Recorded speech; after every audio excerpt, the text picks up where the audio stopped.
너 이 새끼 뭐 하는 짓이야? 이발소의 평화는 단 1초 만에 박살났습니다. 경호 실장의 고함 소리와 함께 이발사는 핏발선 눈으로 회장의 목에 면도칼을 꽂았습니다. 피가 솟구치고 회장은 컥 소리와 함께 쓰러졌습니다. 모두가 살인 미수라고 생각했던 그 순간 이발사는 피 묻은 손을 들어 올리며 알 수 없는 말을 중얼거렸습니다. 이것 빼면 죽어. 살인마의 칼끝인가 아니면 신의 손길인가. 재벌 회장의 목숨을 건 위험한 도박과 그 뒤에 숨겨진 거대한 음모.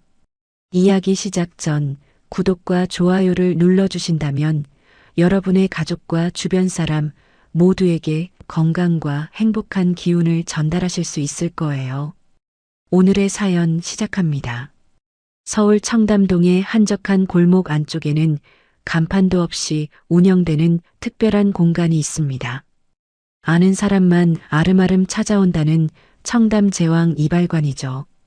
육중한 원목 문을 열고 들어서면 은은한 가죽 냄새와 클래식 음악이 손님을 맞이합니다. 이곳의 주인인 박철수는 30년 경력의 베테랑 이발사입니다. 박철수가 가죽 스트롭에 면도칼을 쓱쓱 문지르며 나를 세우고 있네요. 그의 손길은 마치 도자기를 빚는 장인처럼 섬세하고 침착합니다. 그때 이발관의 문이 열리고 수행 비서들의 호의를 받으며 민태석 회장이 들어옵니다.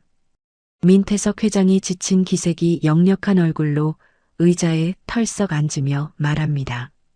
박 원장, 오늘은 좀 조용히 쉬고 싶구먼. 밖에 애들도 다 물렸어. 박철수가 따뜻한 스팀 타월을 준비하며 대답합니다. 안색이 많이 안 좋으십니다. 회장님, 요즘 신경 쓰시는 일이 많으신가 봅니다. 민태석 회장이 깊은 한숨을 내쉬며 고개를 젓습니다. 말도 마.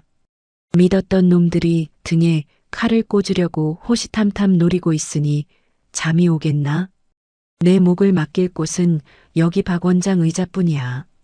박철수가 민태석 회장의 의자를 뒤로 젖히며 차분하게 말합니다. 편안하게 눈 좀 붙이세요. 제가 말끔하게 정리해 드리겠습니다. 민태석 회장이 타월의 온기에 긴장을 풀며 중얼거립니다. 그래, 자네 손길이 제일 편해.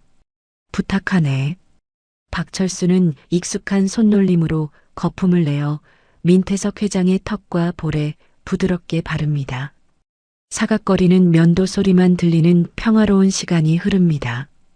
박철수가 면도칼을 들어 민태석 회장의 목 주변을 정리하려는 찰나였습니다. 갑자기 민태석 회장의 목 울대가 기이하게 비틀리기 시작합니다. 그륵, 컥. 민태석 회장의 입에서 짐승이 으르렁거리는 듯한 거친 소리가 터져 나옵니다. 박철수가 놀란 눈으로 면도칼을 거두며 다급하게 부릅니다. 회장님, 괜찮으십니까? 민태석 회장은 대답 대신 허공을 향해 손을 휘저으며 괴로워합니다. 순식간에 민태석 회장의 얼굴이 검붉은 색으로 변해갑니다. 입가에는 거품과 섞인 침이 질질 흘러내립니다.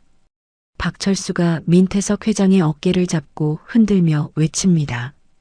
회장님, 정신 차리세요. 숨을 쉬어보세요. 하지만 민태석 회장은 숨을 들이켜지 못한 채 몸을 활처럼 뒤로 젖히며 경련을 일으킵니다. 박철수는 민태석 회장의 목을 만져보고는 쏘스라치게 놀랍니다. 목 근육이 돌덩이처럼 딱딱하게 굳어 있습니다. 박철수가 혼잣말로 중얼거립니다. 이건 단순한 발작이 아니야. 기도가 완전히 막혔어. 이대로면 3분 안에 죽는다. 박철수의 눈빛이 순식간에 달라집니다. 방금 전까지 사람 좋게 웃던 이발사의 눈이 아닙니다. 마치 20년 전 포탄이 쏟아지던 전장에서 피를 뒤집어 쓴 의무병의 눈빛처럼 서늘하게 빛납니다. 박철수는 손에 들고 있던 면도칼을 고쳐 잡습니다. 그의 시선이 민태석 회장의 목 울대뼈 아래를 집요하게 파고듭니다. 박철수가 떨리는 민태석 회장의 턱을 단단히 고정하며 낮게 의졸입니다. 용서하십시오. 살리기 위해서는 어쩔 수 없습니다. 박철수의 손에 들린 면도칼이 망설임 없이 민태석 회장의 목 피부를 가릅니다. 찌익하는 소리와 함께 붉은 피가 박철수의 하얀 가운 위로 솟구칩니다. 보통 사람이라면 비명을 지르며 도망쳤을 광경입니다. 하지만 박철수는 눈 하나 깜짝하지 않고 카운터 쪽으로 손을 뻗습니다. 거기에는 손님들이 서명할 때 쓰는 고급 만년필이 놓여 있습니다. 박철수가 만년필을 집어들고 순식간에 분해합니다. 잉크통과 펜촉을 바닥에 던져버리고 굵은 플라스틱 통만 남깁니다. 박철수가 피가 솟구치는 민태석 회장의 목구멍에 만년필통을 힘껏 꽂아 넣습니다. 제발 숨을 쉬어. 박철수가 만년필 통 끝에 입을 대고 힘껏 숨을 불어넣습니다. 막혀있던 기도가 뚫리면서 바람 빠지는 소리가 들립니다. 후. 민태석 회장의 가슴이 풍선처럼 크게 부풀어 오릅니다. 멈췄던 숨통이 트이자 민태석 회장의 안색이 조금씩 돌아오기 시작합니다. 박철수가 그제야 참고 있던 숨을 몰아쉬며 이마에 땀을 닦습니다. 바로 그때였습니다.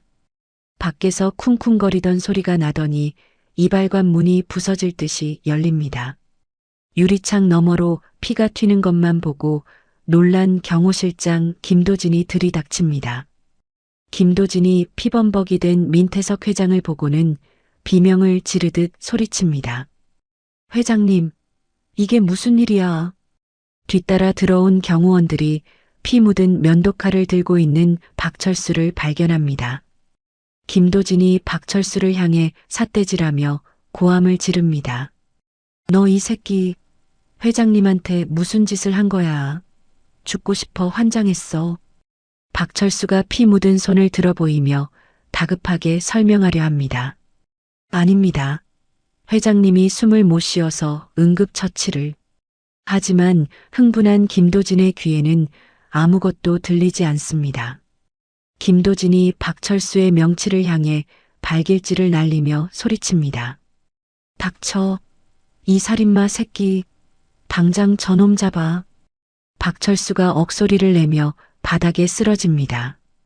경호원들이 때로 달려들어 박철수의 팔을 뒤로 꺾고 바닥에 얼굴을 지식입니다. 박철수가 짓눌린 채로 민태석 회장을 바라보며 외칩니다. 목에 꽂은 거 빼면 안 됩니다. 그거 빼면 돌아가십니다. 건드리지 마세요. 김도진이 민태석 회장의 목에 꽂힌 만년필을 보고는 더욱 경악합니다. 김도진이 박철수의 머리채를 잡고 흔들며 악을 씁니다. 목에 구멍을 뚫어. 내 놈이 제정신이야. 회장님 잘못되시면 넌 내 손에 죽는다. 김도진이 부하들에게 다급하게 지시합니다. 빨리 119 불러. 그리고 병원에 연락해서 수술실 비우라고 해. 당장. 이발관 안은 순식간에 아수라장이 됩니다. 사이렌 소리가 요란하게 울리며 경찰 특공대가 들이닥칩니다. 무장한 경찰들이 총구를 겨누며 소리칩니다. 전원 꼼짝 마. 무기 버리고 손들어. 경찰들이 바닥에 제압된 박철수에게 수갑을 채웁니다. 차가운 금속이 손목을 조여오자 박철수의 몸이 굳어버립니다. 박철수의 귓가에 20년 전 전장의 포격 소리가 이명처럼 들려오기 시작합니다. 콱광, 콱광. 박철수의 눈앞에 쓰러진 민태석 회장의 모습이 과거에 죽어가던 전우의 모습과 겹쳐 보입니다. 살려야 해. 내가 살려야 해. 박철수는 혼잣말을 중얼거리며 멍한 표정으로 허공을 응시합니다. 경찰이 박철수를 일으켜 세우며 거칠게 밉니다. 박철수 씨, 당신을 살인 미수 현행범으로 체포합니다. 변호사를 선임할 수 있고 박철수는 미란다 원칙을 읊조리는 경찰의 목소리를 듣지 못합니다. 그저 자신의 피 묻은 손을 바라보며 덜덜 떨고 있을 뿐입니다. 구급대원들이 민태석 회장을 들것에 실어 나갑니다. 김도진이 들것을 따라가며 박철수를 향해 도끼 어린 눈으로 소리칩니다. 기도해라. 회장님 털끝 하나라도 잘못되면 넌 감방에서 뼈도 못 추릴 줄 알아. 박철수는 경찰들에게 양팔을 붙들린 채 이발관 밖으로 끌려나갑니다. 가게 앞에는 벌써 소문을 듣고 몰려온 기자들이 카메라 플래시를 터뜨립니다. 번쩍이는 불빛이 박철수의 눈을 찌릅니다. 기자들이 마이크를 들이밀며 질문을 쏟아냅니다. 박철수 씨, 왜 회장님을 공격했습니까? 원한 관계입니까? 계획된 범행입니까? 대답 좀 해보세요. 박철수는 아무런 대답도 하지 못하고 고개를 푹 숙입니다. 그의 하얀 가운은 붉은 피로 얼룩져 마치 죄수복처럼 보입니다. 호송차 문이 닫히고 박철수는 어둠 속에 갇힙니다. 차창 밖으로 멀어지는 이발관 간판이 흐릿하게 보입니다. 평화롭던 그의 인생이 산산조각 나는 순간입니다. 사건 발생 3시간 후 강남경찰서 강력반 취조실의 공기는 무겁게 가라앉아 있습니다. 형광등 불빛이 창백하게 비추는 철제 책상 위로 쾅 하는 소리가 울려 퍼집니다. 강력반 형사가 두꺼운 서류 뭉치로 책상을 내리치며 고함을 지릅니다. 박철수 씨, 입이 있으면 말을 해보라니까요. 왜 멀쩡한 회장님 목에 칼을 꽂았습니까? 박철수는 수갑찬 손을 무릎 위에 올린 채 바닥만 응시하고 있습니다. 그의 얼굴에는 표정이랄 게 없습니다. 마치 영혼이 빠져나간 사람처럼 텅 빈 눈동자입니다. 형사가 답답하다는 듯 넥타이를 거칠게 풀며 의자를 발로 찹니다. 이 양반이 진짜 사람 돌게 만드네. 묵비권 행사한다 이거죠? 좋아요. 당신이 입 다물고 있어도 증거는 차고 넘치니까. 형사가 리모컨을 들어 벽에 걸린 TV를 켭니다. 뉴스 속보 화면에는 청담동 이발사 테러 사건이라는 자극적인 자막이 붉은색으로 깜빡이고 있습니다. 앵커가 심각한 표정으로 보도합니다. 오늘 오후 재계 서열 1위 태성그룹 민태석 회장이 단골 이발소에서 흉기 피습을 당했습니다. 범인은 30년 경력의 이발사 박모 씨로 밝혀졌는데요. 당시 충격적인 영상이 공개되었습니다. 화면 속에는 흐릿한 CCTV 영상이 재생됩니다. 하지만 이상하게도 앞뒤 상황은 잘려나갔습니다. 오로지 박철수가 살기등등한 눈빛으로 면도칼을 치켜들고 민태석 회장의 목을 찌르는 장면만 반복해서 나옵니다. 민태석 회장이 숨을 못 쉬어 괴로워하는 장면이나 박철수가 만년필로 기도를 확보하는 장면은 온데간데 없습니다. 형사가 TV 화면을 손가락으로 가리키며 비아냥거립니다. 저거 봐요. 온 국민이 다 봤어. 당신이 회장님 못 끊는 거 저래도 할 말 없습니까? 박철수가 천천히 고개를 들어 TV 화면을 바라봅니다. 편집된 영상 속 자신의 모습은 영락없는 살인마입니다. 박철수가 마른 입술을 떼며 아주 작은 목소리로 말합니다. 영상이 잘렸습니다. 형사가 귀를 후비며 되묻습니다. 뭐라고요? 잘려? 뭐가 잘려? 박철수는 다시 입을 다물고 눈을 감아버립니다. 말해봤자 소용없다는 체념이 그의 얼굴을 스치고 지나갑니다. 만약 자신이 특수부대 출신이라는 사실을 밝히고 전문적인 응급처치였다고 주장한다면 과거의 신분이 드러날 것입니다. 그것은 곧 자신뿐만 아니라 음지에서 활동하는 옛 동료들의 목숨까지 위태롭게 만드는 일입니다. 박철수는 차라리 살인 미수범이 되는 편이 낫다고 판단한 듯 굳게 입을 다뭅니다. 같은 시각 태성그룹 본사 부회장실입니다. 고급스러운 가죽 소파에 앉은 강준호 부회장이 태블릿 PC로 뉴스를 보고 있습니다. 화면 속에서 반복되는 박철수의 칼부림 영상을 보며 강준호가 입꼬리를 비릿하게 올립니다. 강준호가 위스키 잔을 흔들며 맞은편에 선 비서실장에게 말합니다. 편집 기술이 아주 예술이야. 누가 보면 진짜 도살자인 줄 알겠어. 비서실장이 허리를 굽히며 조심스럽게 대답합니다. 경찰 쪽에 손을 써서 원본 영상은 증거물 보관소 깊숙이 넣어뒀습니다. 당분간 언론에는 이 영상만 돌 겁니다. 강준호가 만족스러운 듯 위스키를 한 모금 마시며 창밖을 내다봅니다. 수많은 기자가 회사 앞에 진을 치고 있는 모습이 보입니다. 형님이 깨어나면 안 돼. 이 기회에 뇌사 판정이라도 받아야 내가 그룹을 접수하지. 병원장한테는 이야기 잘 됐나? 네, 부회장님. 최대한 비관적인 소견을 내라고 압박해뒀습니다. 강준호가 차가운 눈빛으로 빈 잔을 테이블에 내려놓습니다. 그리고 저 이발사놈. 감방에서 입 뻥긋 못하게 조용히 처리해. 재판까지 갈 것도 없어. 한편 태성대학병원 수술실 앞 복도는 긴장감이 감돕니다. 또각또각 날카로운 하이힐 소리가 복도의 정막을 깹니다. 미국 학회에 참석 중이던 민태석 회장의 딸 민서윤이 헝클어진 머리를 정리할 새도 없이 달려옵니다. 민서윤이 수술실에서 나오는 주치의의 가운을 부여잡고 다급하게 묻습니다. 김 교수님, 아버지는요? 수술은 어떻게 됐어요? 주치의가 난처한 표정으로 안경을 고쳤으며 대답합니다. 진정하세요, 민 교수. 다행히 목숨은 건지셨습니다. 지금 중환자실로 옮겼는데. 민서윤이 주치의의 말을 끊으며 날카롭게 쏘아붙입니다. 목에 칼이 들어왔다면서요. 경동맥은요. 성대는요. 주치의가 고개를 갸웃거리며 차트를 넘겨 보여줍니다. 그게 참 희한합니다.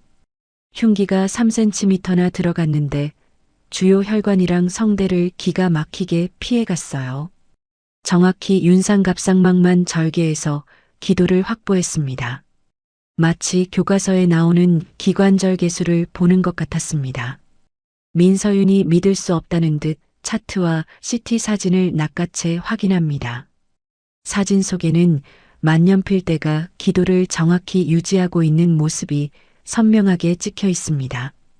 민서윤의 눈동자가 흔들립니다. 이건 우연이 아니에요. 일반인이 그것도 다급한 상황에서 이렇게 정교하게 찌를 수는 없어요. 민서윤이 입술을 깨물며 중얼거립니다. 살리려고 찌른 거야. 죽이려던 게 아니라. 민서윤은 곧바로 병원을 나서 강남경찰서로 향합니다. 경찰서 로비는 기자들로 북새통을 이루고 있습니다. 민서윤은 기자들을 밀치고 형사과 사무실로 직행합니다. 담당 형사가 짜장면을 비비다가 민서윤을 보고 놀라 일어납니다. 아니, 민 교수님, 여긴 어쩐 일로? 민서윤이 형사의 책상 위에 아버지의 CT 사진을 내던지며 따집니다. 박철수 씨 지금 어디 있어요? 그 사람 살인범 아니에요. 형사가 입가에 묻은 춘장을 닦으며 황당하다는 표정을 짓습니다. 무슨 말씀이세요? CCTV 못 보셨어요? 칼을 휘두르는 게 아주 프로급이던데. 민서윤이 답답하다는 듯 가슴을 치며 소리칩니다. 그 칼질 덕분에 아버지가 살았다고요. 기도가 막혀서 죽을 뻔한 걸 그 사람이 응급조치한 거예요. 정당방위라고요. 형사가 귀찮다는 듯 손을 휘저으며 말합니다. 아이고, 교수님. 그건 법정 가서 따지시고요. 우리는 보이는 대로 수사합니다. 그리고 위에서 아주 관심 있게 지켜보는 사건이라 저희도 함부로 못 풀어줘요. 민서윤은 벽창호 같은 형사의 태도에 입술을 질끈 깨뭅니다. 그녀는 유치장 면회가 거절당하자 형사 몰래 증거물 보관 상자를 곁눈질로 살핍니다. 압수된 박철수의 소지품들이 투명한 비닐팩에 담겨 있습니다. 피 묻은 가운, 지갑, 그리고 낡은 가죽 파우치 하나. 민서윤은 형사가 전화를 받는 사이 재빨리 가죽 파우치 안에 손을 넣어봅니다. 손끝에 차가운 금속의 감촉이 느껴집니다.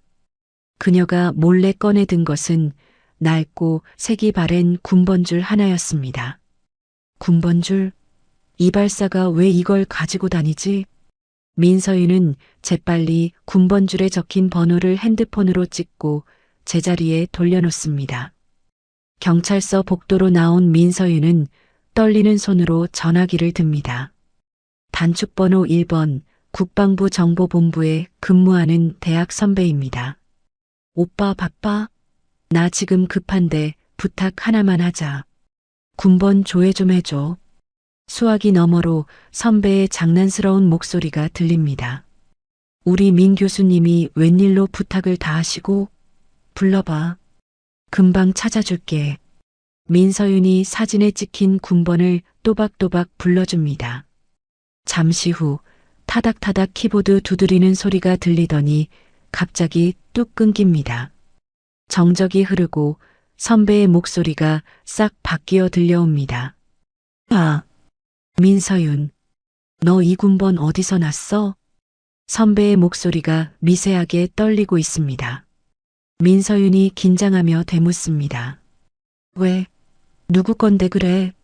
선배가 주변을 의식하는 듯 목소리를 낮춰 속삭입니다. 이거 조회가 안 돼.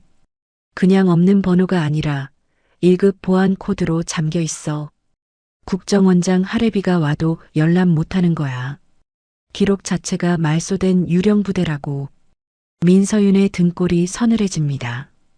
유치장에 갇혀있는 저 초라한 이발사가 대체 정체가 뭐란 말인가. 선배가 다급하게 덧붙입니다. 너 이거 건드리지 마라. 위험해질 수도 있어. 끊는다. 전화가 끊어지고 민서윤은 멍하니 핸드폰을 바라봅니다. 그때 핸드폰 진동이 다시 울립니다. 병원 검사실에서 온 문자 메시지입니다. 회장님, 혈액 정밀 검사 결과 나왔습니다. 특이사항 발견. 확인 요망. 민서윤이 급히 첨부된 파일을 엽니다. 수많은 수치 중에서 붉은색으로 표시된 항목이 눈에 들어옵니다. 단순한 알레르기 반응 수치가 아닙니다. 미세하지만 분명한 독성 물질 반응입니다. 비소? 민서윤이 입을 틀어막습니다. 누군가 아버지에게 아주 오랫동안 조금씩 독을 먹여왔다는 증거입니다. 오늘 이발소에서의 발작은 우연이 아니라 치밀하게 계획된 살인 시도였던 겁니다. 그리고 그 현장에 있었던 박철수는 범인이 아니라 유일하게 그 계획을 방해하고 아버지를 살려낸 목격자였습니다. 민서윤의 머릿속 퍼즐이 맞춰집니다. 아버지를 죽이려는 자들이 박철수에게 누명을 씌워 입을 막으려 하고 있습니다.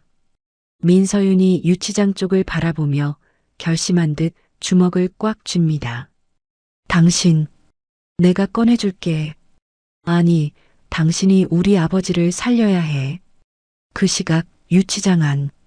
박철수는 차가운 시멘트 바닥에 앉아 무릎에 얼굴을 묻고 있습니다.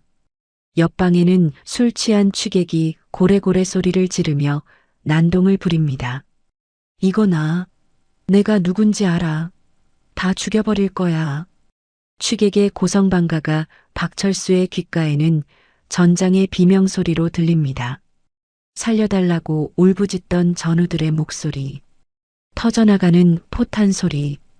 박철수의 몸이 사시나무 떨듯 떨리기 시작합니다. 그는 주머니를 더듬거려 보지만 늘 가지고 다니던 신경안정제는 압수당하고 없습니다.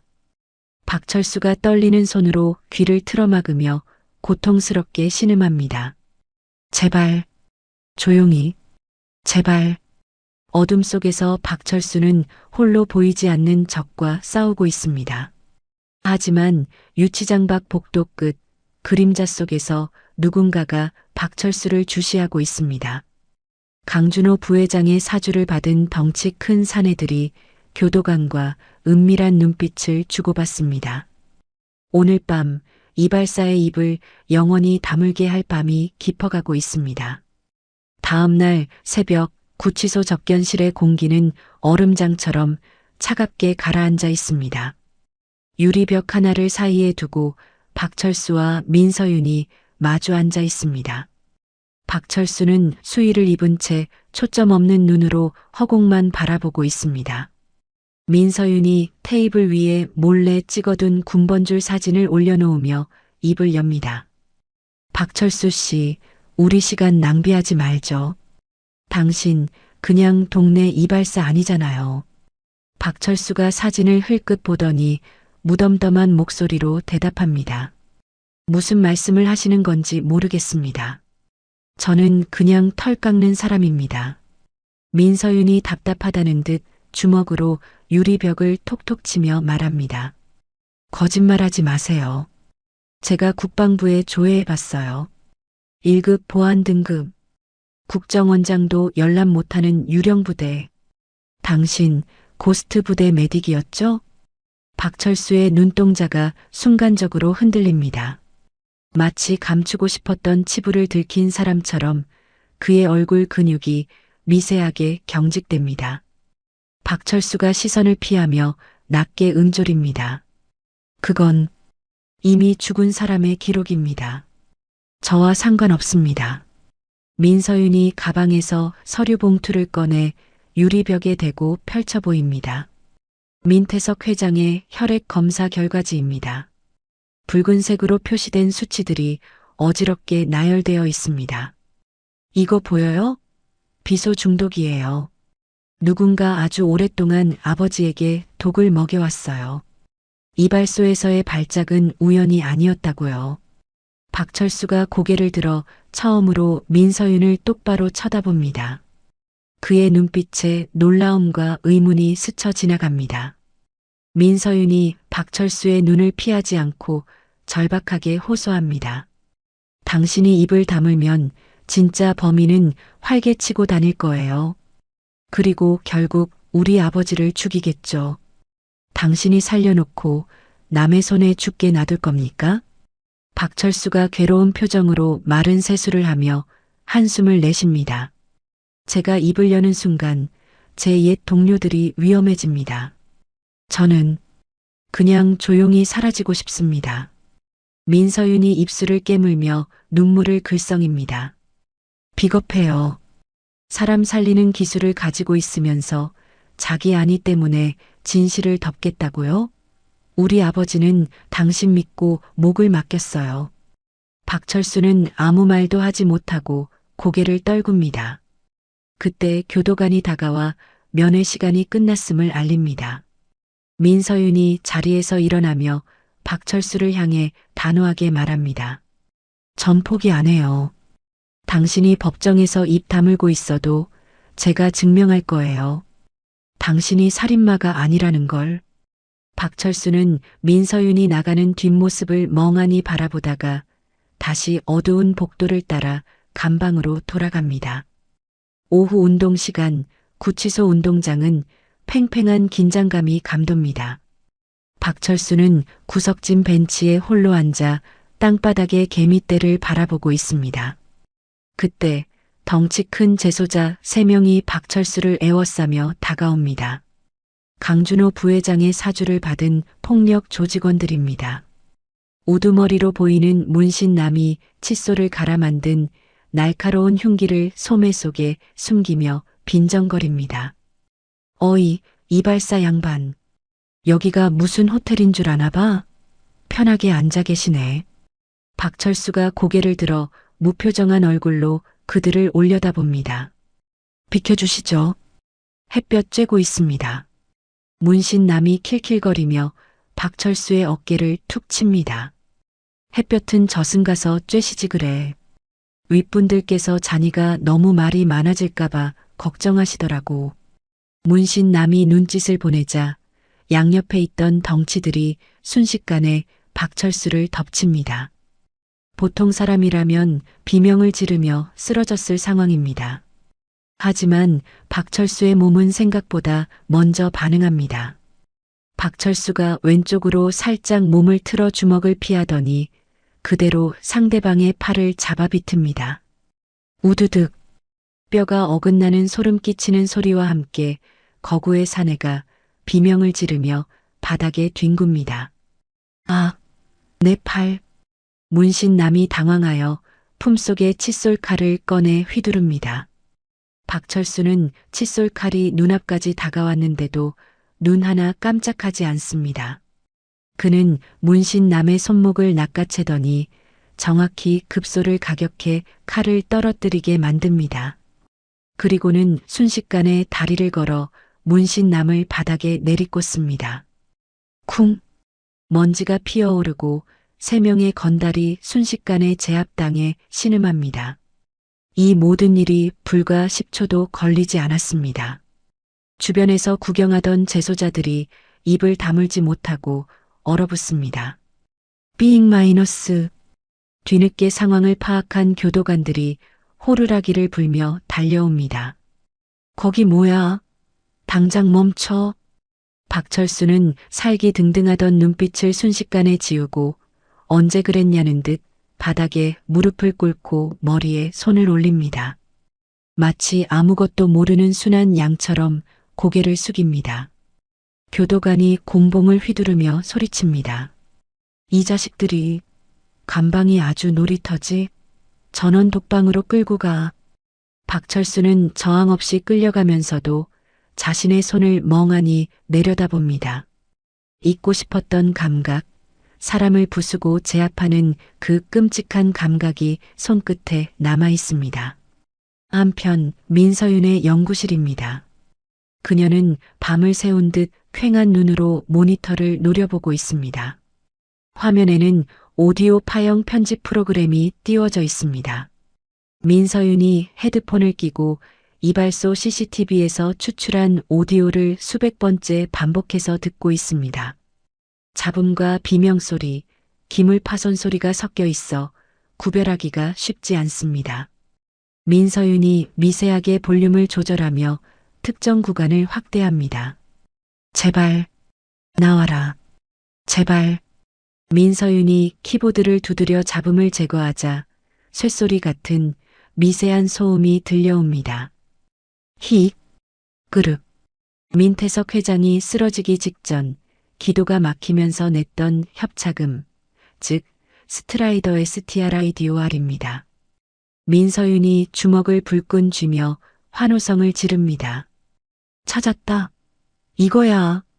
이 소리만 있다면 박철수의 행동이 살인 시도가 아니라 급박한 구조 활동이었음을 의학적으로 증명할 수 있습니다. 그때 책상 위에 전화기가 요란하게 울립니다. 병원 중환자실 간호사입니다. 교수님, 회장님 바이탈이 이상해요. 손가락을 움직이셨어요. 민서윤이 자리를 박차고 일어나 병실로 달려갑니다. 같은 시각 태성그룹 부회장실. 강준호 부회장이 창밖을 내려다보며 누군가와 통화 중입니다. 뭐, 실패해? 덩치 셋이서 이발사 하나를 못 당해? 밥은 폼으로 처먹나? 강준호가 분에 못 이겨 핸드폰을 벽에 집어 던집니다.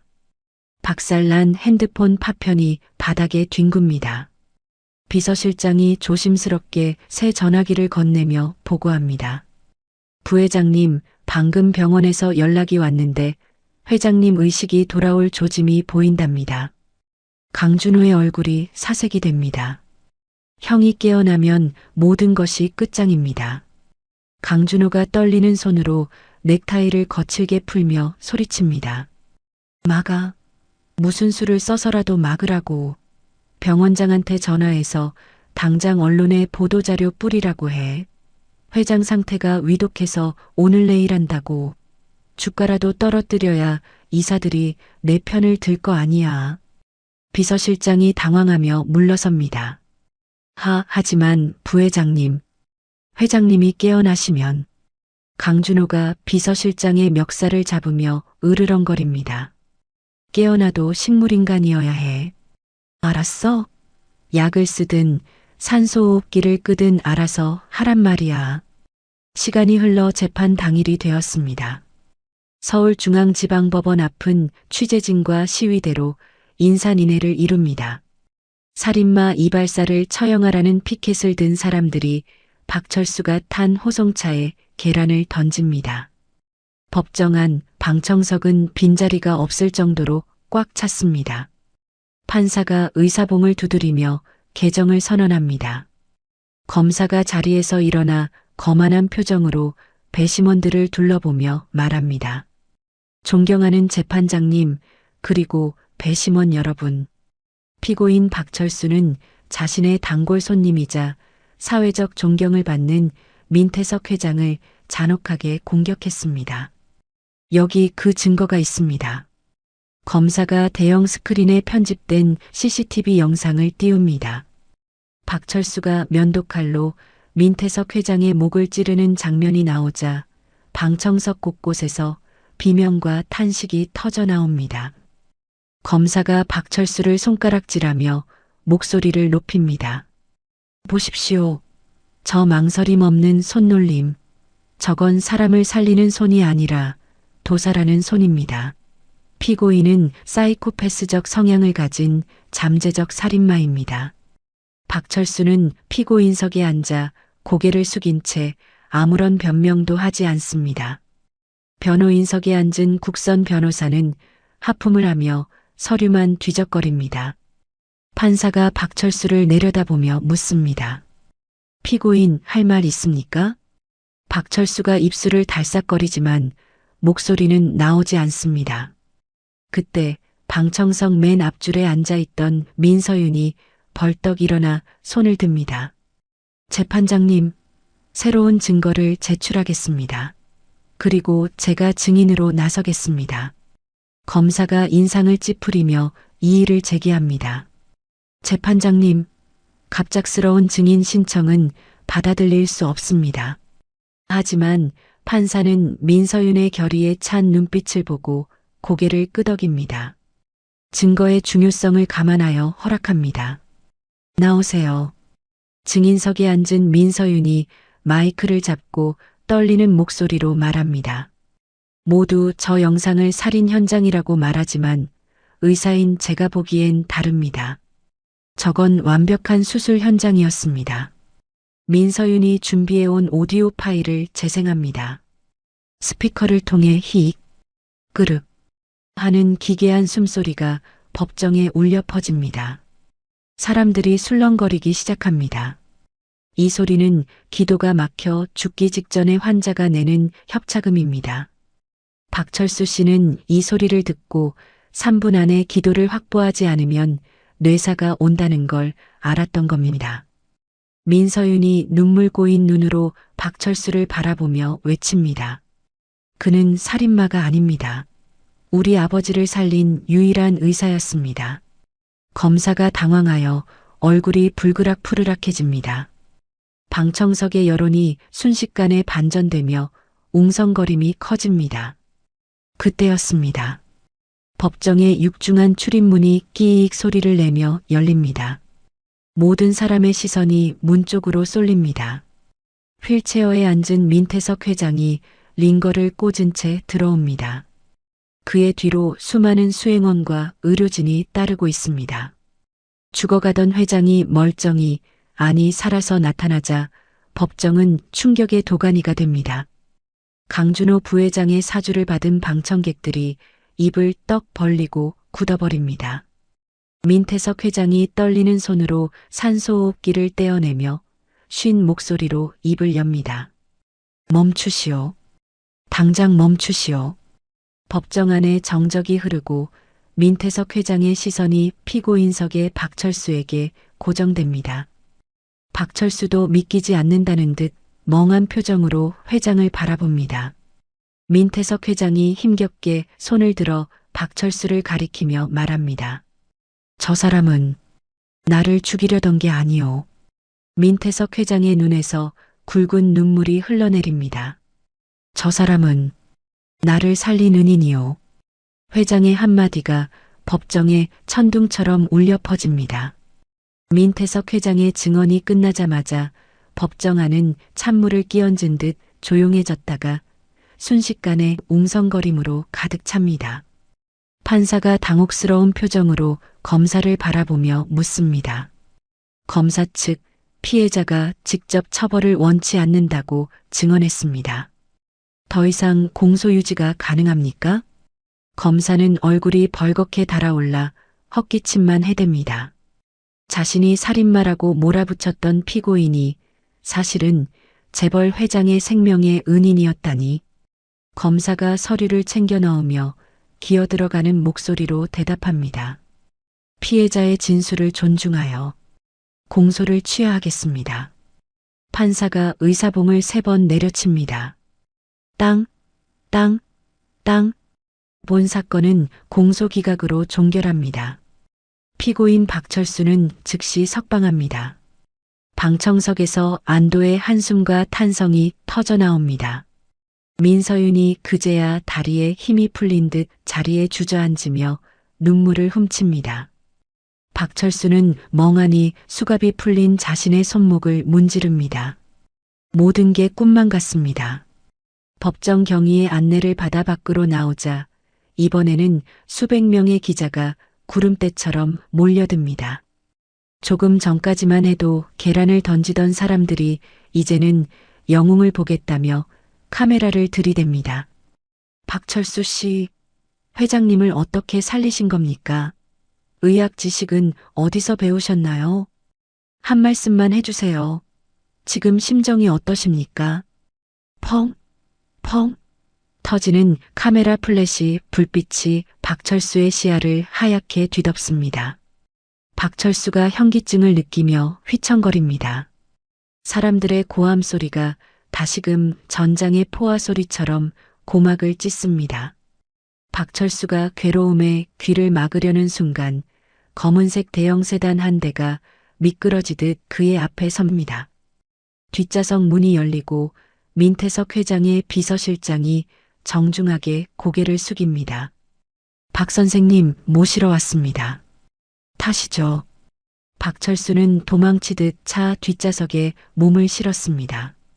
차 문이 닫히자 바깥의 소음이 거짓말처럼 차단됩니다. 차는 도심을 가로질러 태성그룹 본사 펜트하우스로 향합니다. 박철수는 차창 밖으로 스쳐 지나가는 서울의 풍경을 낯설게 바라봅니다. 자신은 그저 조용히 살고 싶었을 뿐인데 세상은 그를 가만두지 않습니다.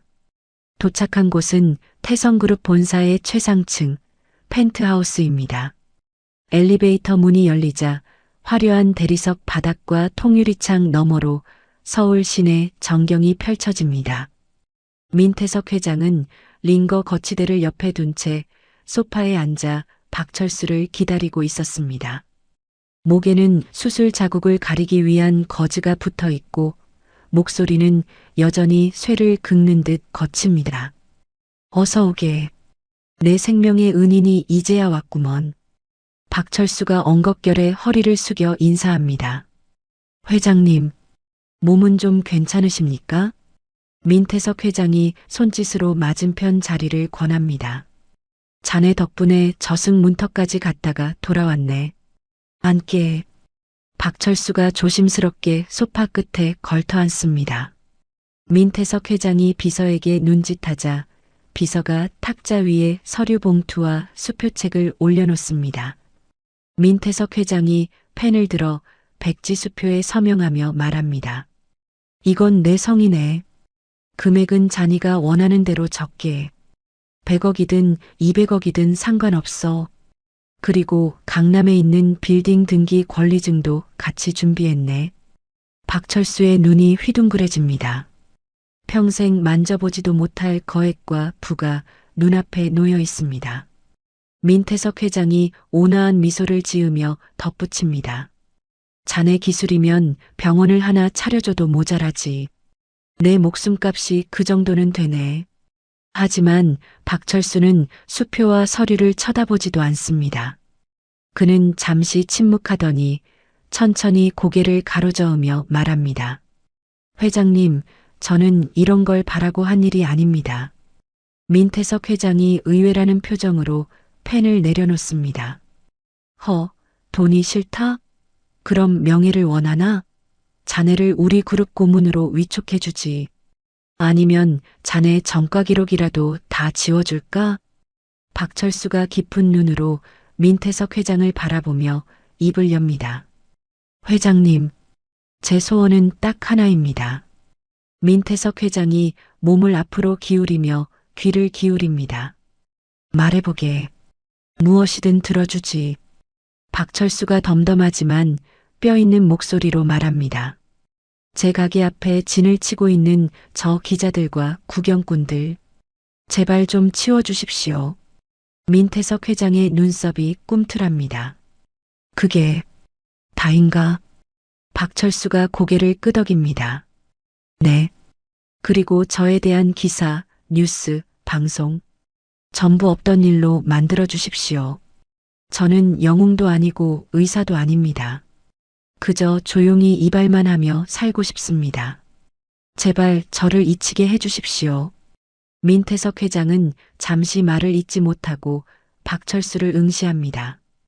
평생 돈과 권력을 좇아 아기다툼을 벌이는 인간들만 봐왔습니다. 자신의 목숨을 구해놓고도 대가 대신 평범한 일상을, 그것도 망각을 요구하는 사람은 난생 처음입니다. 민태석 회장의 입가에 옅은 미소가 번집니다. 그것은 경이로움과 존경이 담긴 미소입니다. 자네 진짜 백이로구먼. 욕심이 없는 건가 아니면 더 큰 걸 숨기고 있는 건가? 박철수가 씁쓸하게 웃으며 대답합니다. 가진 게 없어야 잃을 것도 없는 법입니다. 저는 지금의 제 삶에 만족합니다. 민태석 회장이 비서실장을 돌아보며 단호하게 지시합니다. 들었지? 당장 홍보실장 불러서 언론 통제해. 오늘부로 포털 사이트, 뉴스, 유튜브에서 박철수 이름 석자 싹 지워. 기자들한테는 회장 엄명이니까 이발소 근처엔 얼씬도 하지 말라고 전해. 비서실장이 당황하며 묻습니다. 회장님, 이미 이슈가 너무 커져서 쉽지 않을 텐데요. 민태석 회장이 지팡이로 바닥을 쿵 찍으며 호통을 칩니다. 돈을 쏟아붓든 광고를 끈든 알아서 해. 내 은인이 조용히 살고 싶다잖아. 박철수는 그제야 안도한 듯 어깨에 긴장을 풉니다. 민태석 회장이 그런 박철수를 보며 속으로 생각합니다. 저런 실력과 인품을 가진 자를 그냥 썩힐 수는 없어. 내 곁에 둬야 해. 하지만 지금은 박철수의 뜻을 존중해 주기로 합니다. 알겠네. 자네 뜻대로 해주지. 대신 언제든 마음이 바뀌면 연락하게. 박철수는 정중히 인사하고 펜트하우스를 나섭니다. 며칠 후 청담동 제왕 이발관 앞입니다. 민태석 회장의 지시대로 그 많던 취재진과 구경꾼들이 거짓말처럼 사라졌습니다. 골목은 다시 예전의 고요함을 되찾았습니다. 박철수는 영업 중 팻말을 걸고 가게 안으로 들어섭니다. 익숙한 가죽 냄새, 가지런히 정돈된 가위와 빗, 모든 것이 그대로인데 박철수의 마음만은 예전 같지 않습니다. 박철수가 예약 손님을 맞이하기 위해 가위를 집어듭니다. 그런데 손끝이 말을 듣지 않습니다. 달달달달. 가위를 쥔 오른손이 미세하게 떨려오기 시작합니다. 박철수가 다른 손으로 손목을 잡으며 애써 진정하려 하지만 소용없습니다. 챙그랑. 결국 가위가 바닥에 떨어지며 날카로운 소리를 냅니다. 박철수가 거친 숨을 몰아쉬며 주저앉습니다. 법정에서의 플래시 세례, 사람들의 고함 소리, 그리고 20년 전 전장의 기억이 뒤엉켜 쓰나미처럼 밀려옵니다. 박철수는 급히 서랍을 열어 신경 안정제통을 찾습니다. 손이 너무 떨려 뚜껑조차 열기 힘듭니다. 알약을 한 움큼 입에 털어넣고 우두둑 씹어 삼킵니다. 쓴 약 기운이 퍼지자 떨림이 조금씩 잦아듭니다. 박철수는 거울 속에 자신을 바라봅니다. 초췌한 얼굴의 중년 남자가 공포에 질린 눈으로 서 있습니다. 이제 가위질도 못하는 건가? 그는 이발사로서의 생명이 얼마 남지 않았음을 직감합니다. 세상은 조용해졌지만 박철수의 내면은 여전히 전쟁터입니다. 같은 시각 태성그룹 부회장실. 강준호 부회장은 독한 위스키를 병째에 들이켜고 있습니다. TV 뉴스에서는 민태석 회장의 기적적인 생환과 건재함을 알리는 보도가 흘러나옵니다. 강준호가 위스키 병을 TV 화면에 던져버립니다. 와장창 화면이 깨지며 불꽃이 튑니다. 강준호가 핏발선 눈으로 소파에 널브러져 있는 비서실장에게 소리칩니다. 형님이 멀쩡하게 살아 돌아왔어. 이제 나 죽이려고 들 텐데 멍청하게 보고만 있을 거야. 비서실장이 깨진 유리 조각을 피하며 덜덜 떱니다. 부회장님, 국내 청부업자들은 회장님 건드리는 거 다 거절했습니다. 지금 회장님 경우가 워낙 삼엄해서. 강준호가 넥타이를 풀어 헤치며 으르렁거립니다. 국내가 안 되면 해외에서 불러오면 될 거 아냐. 돈은 얼마든지 줄 테니까 확실한 놈들로 데려와. 플랜 B 가동해. 비서실장이 조심스럽게 묻습니다.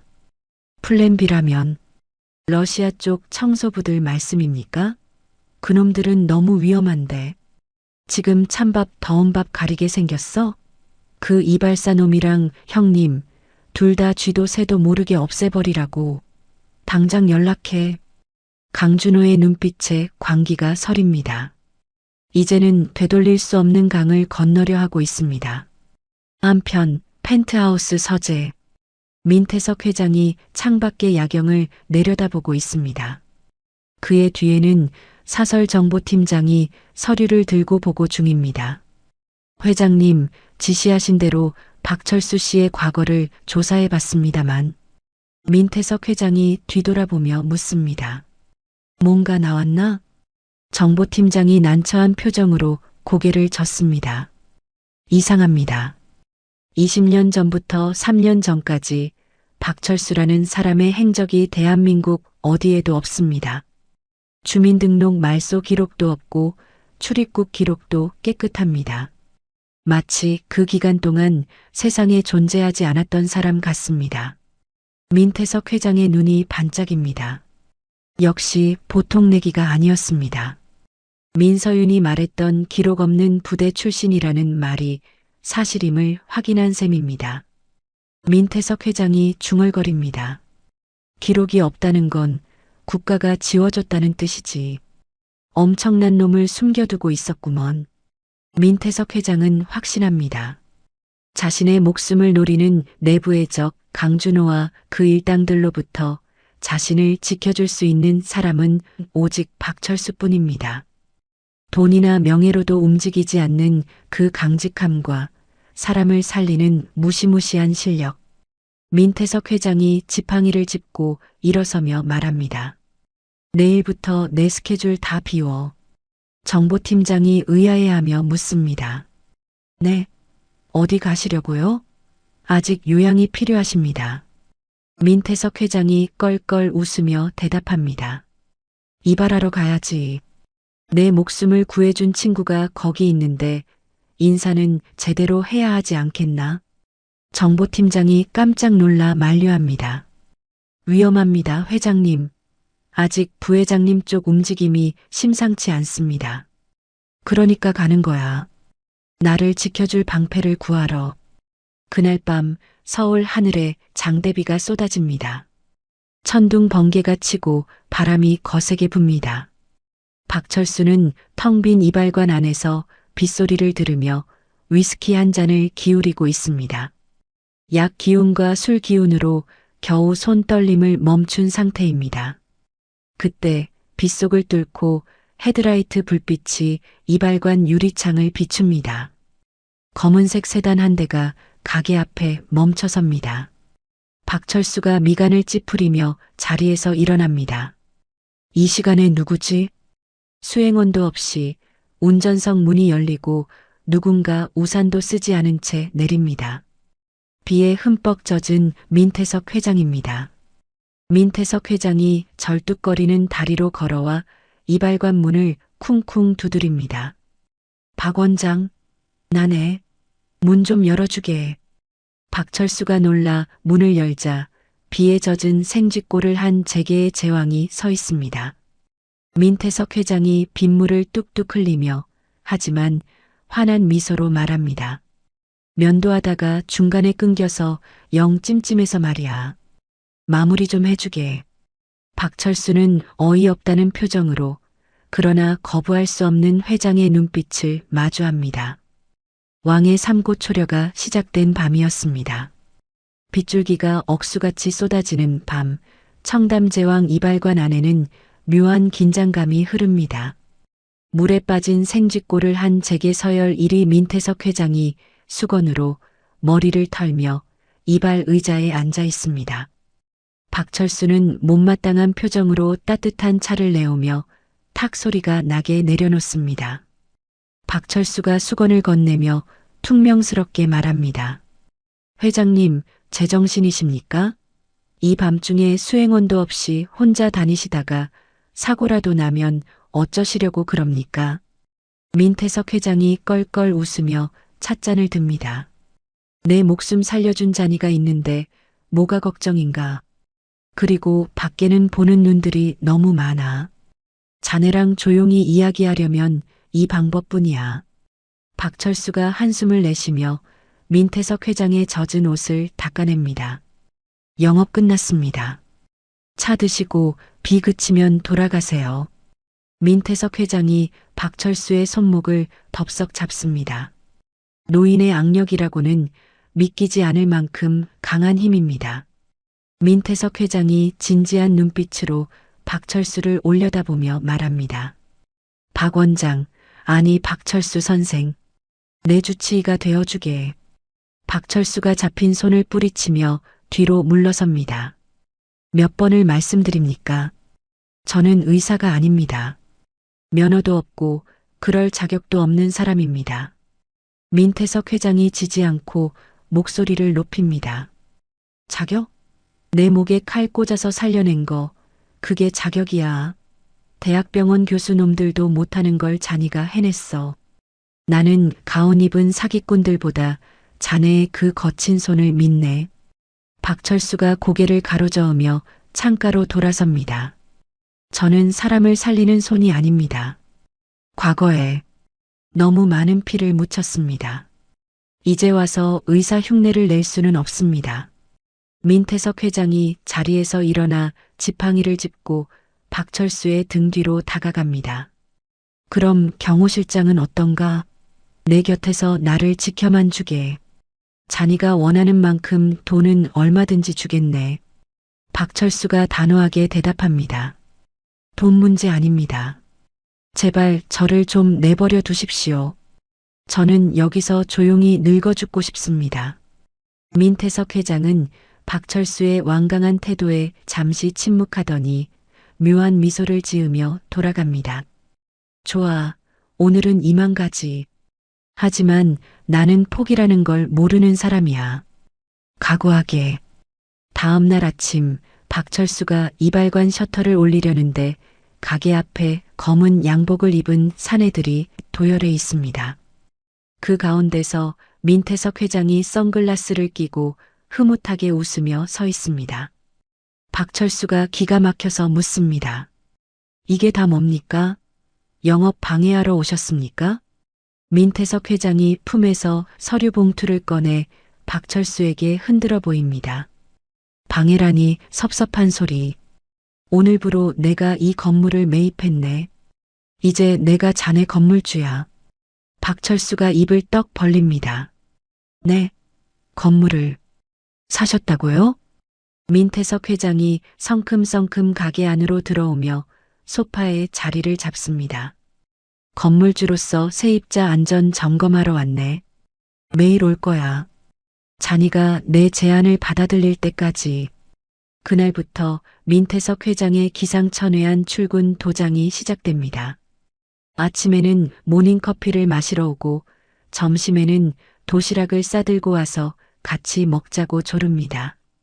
박철수는 귀찮아 죽겠다는 표정을 지으면서도 내심 회장의 끈기와 인간적인 면모에 마음이 열리기 시작합니다. 하지만 박철수의 신경을 건드리는 건 따로 있습니다. 이발관 건너편 골목, 썬팅을 짓게 한 승합차 한 대가 며칠째 그 자리를 지키고 있습니다. 박철수의 예민한 감각이 경고음을 보냅니다. 감시야. 놈들이 회장을 노리고 있어. 며칠 뒤 오후 민태석 회장이 잠시 자리를 비운 사이 민서윤이 이발관을 찾아옵니다. 민서윤은 주위를 두리번거리며 몹시 불안해 보이는 기색입니다.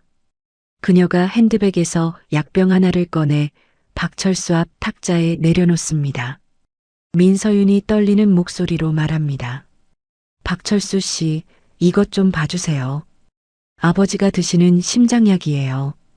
병원 약재과에서 정식으로 처방받은 건데 뭔가 이상해요. 박철수가 약병을 집어듭니다. 뚜껑을 열지 않고 병을 빛에 비추어 봅니다. 하얀 알약들이 구르는 소리가 들립니다. 박철수가 미간을 찌푸리며 묻습니다. 냄새는 맡아보셨습니까? 민서윤이 고개를 젓습니다. 무치해요. 성분 분석을 의뢰하려고 했는데 병원 내부에도 부회장 사람들 눈이 너무 많아서 믿을 수가 없어요. 당신이라면 알 수 있을 것 같아서요. 박철수가 알약 하나를 꺼내 손바닥 위에 올려놓습니다. 그리고 주머니에서 면도칼을 꺼내 알약을 반으로 쪼갭니다. 박철수가 쪼개진 단면을 확대경으로 관찰하며 중얼거립니다. 단면이 균일하지 않아요. 코팅 안쪽을 보세요. 미세하게 반짝이는 결정체가 보입니까? 민서윤이 확대경을 들여다보고는 숨을 들이킵니다. 이건 가루를 뭉쳐서 다시 코팅한 흔적이네요. 세상에 병원 약을 바꿔치기 하다니. 박철수가 굳은 표정으로 말합니다. 장기간 복용하면 신부전을 일으키는 독성 물질일 겁니다. 급사는 피하면서 서서히 말려 죽이려는 수법이죠. 회장님, 지금 아주 위험한 상태입니다. 그때 이발관 문이 열리고 민태석 회장이 들어옵니다. 민태석 회장이 두 사람의 심각한 분위기를 보고 묻습니다. 둘이서 뭐하고 있나? 내 험담이라도 하고 있었나?